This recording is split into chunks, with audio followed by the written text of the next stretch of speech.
Madam, criminal కేసులో అయినా లేకపోతే చెక్ బౌన్స్ కేసులో అయినా కూడా అక్యూజ్డ్ మరణిస్తే వాళ్ళ కుటుంబ సభ్యుల మీద కేసు ఫైల్ చేసే అవకాశం ఏమైనా ఉంటుందా? ఫస్ట్ చెక్ బౌన్స్ కేసు గురించి చెప్తాను. చెక్ బౌన్స్ కేసులో ఎవరైతే చెక్ని బౌన్స్ చేశారు, డబ్బు తీసుకొని ఇవ్వకుండా ఉన్నారు, ఫండ్స్ అనేది అరేంజ్ చేయలేదు బ్యాంక్లో, ఆ వ్యక్తి మరణిస్తే అతని లీగల్ హెడ్స్ ఎవరైతే ఉన్నారో భార్య పిల్లలు, ఓకే, వాళ్ళు లయబుల్ అవుతారు.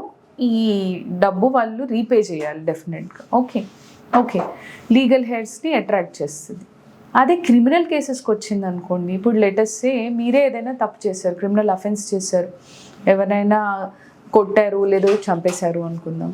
ఓకే, మీరు తప్పు చేసిన దానికి మీరు లేని క్రమంలో మీ ఫాదర్నో మీ మదర్నో తీసుకొచ్చి ప్రాసిక్యూట్ చేయలేం కదా. వాళ్ళు చేసిన తప్పు కాదు, అది మీరు చేసింది క్రిమినల్ అఫెన్స్.